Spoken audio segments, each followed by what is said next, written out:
Oi, gente! Na aula de geometria de hoje, nós vamos trabalhar as possibilidades de classificação dos quadriláteros. Sejam todos bem-vindos!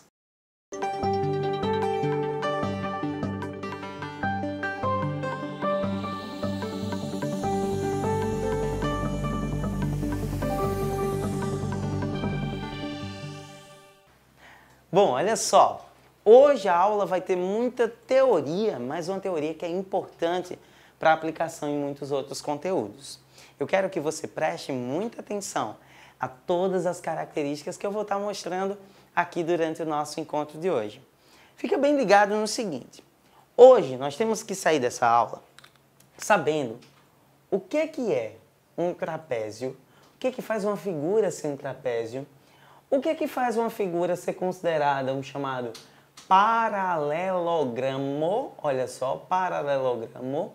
O que faz a figura ser chamada de retângulo? O que faz o quadrilátero ser chamado de losango? Cuidado que tem gente que fala losangulo, não é losangulo, é losango, tá certo? E você tem que saber também o que é um quadrado. Gente, se nós sairmos do encontro de hoje com esse objetivo cumprido, cara, é só partir para o abraço. Preste atenção. Primeiro, todas essas figuras que eu anotei aqui na lousa têm um ponto em comum. Que ponto é esse? Todas elas são quadriláteros. Feito.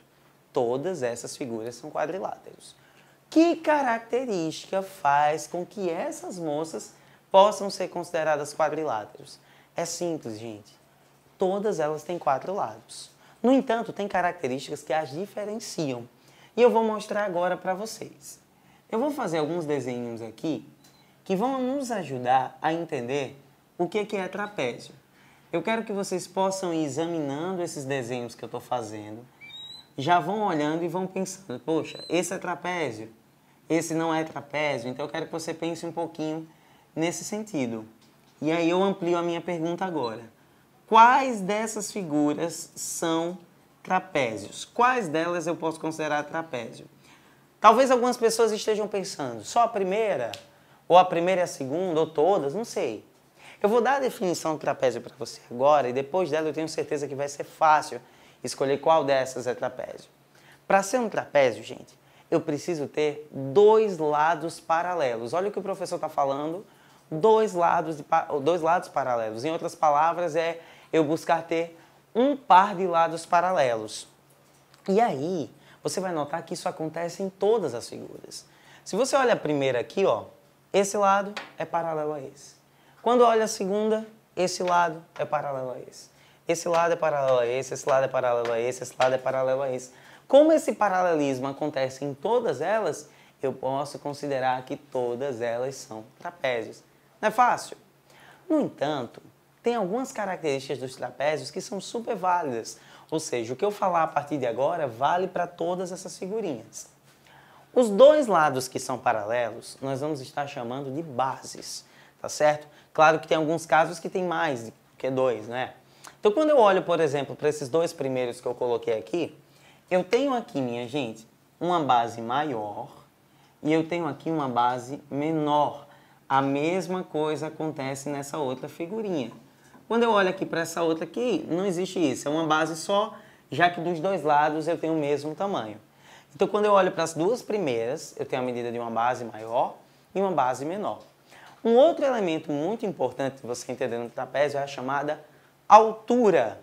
A altura do trapézio sempre vai ser o segmento que desce até a base, formando 90 graus. Se não forma 90 graus, eu não posso considerar como altura. Tudo bem? Não é simples?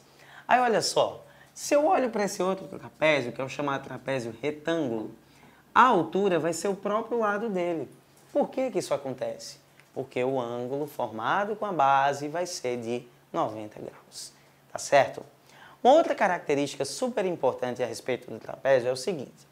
Quando eu pego 2 ângulos que estão em bases diferentes, olha o que o professor está dizendo, hein? Bases diferentes, no entanto, 2 ângulos não opostos, ou seja, eu não posso pegar esse e o que está lá do outro lado. Falando desses 2 aqui, juntinhos. Eles são suplementares. O que significa serem suplementares? significa que eles formam 180 graus, tá certo? Fica ligadinho nisso, tá bom? É muito fácil de você estar entendendo esse processo. Então, trapézio é essa definição que eu estou trabalhando com um par de lados paralelos. Professor, o que faz uma figura ser considerada um paralelogramo? Galera, para ser um paralelogramo, o primeiro pré-requisito é que ele seja um trapézio, ou seja, que ele tenha um par de lados paralelos. No entanto, para ter essa característica, para ser chamado de paralelogramo, além de ter um par de lados paralelos, ele precisa ter outro par.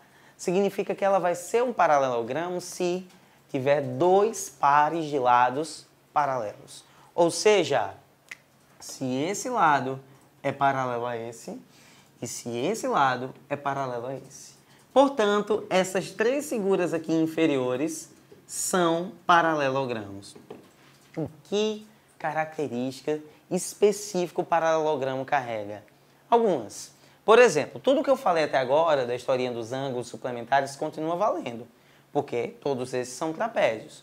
No entanto, você vai notar que o paralelogramo, além dos lados serem paralelos, eles são congruentes. O que significa serem congruentes? Significa que eles são iguais, mesma medida.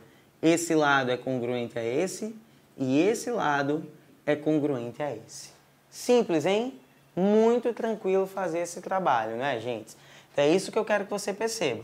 Lado congruente. Tá certo? Perceba que isso vai acontecer aqui, aqui e aqui, bem tranquilo. Uma outra dica. Apenas nos paralelogramos, os ângulos opostos, eles formam 180 graus. Ou seja, os ângulos opostos, eles têm a mesma medida. Os que formam 180 graus são os adjacentes, como a gente viu agora há pouco. Os ângulos opostos, eles têm a mesma medida. Significa que eles são congruentes, tá certo? Só fazendo essa correçãozinha.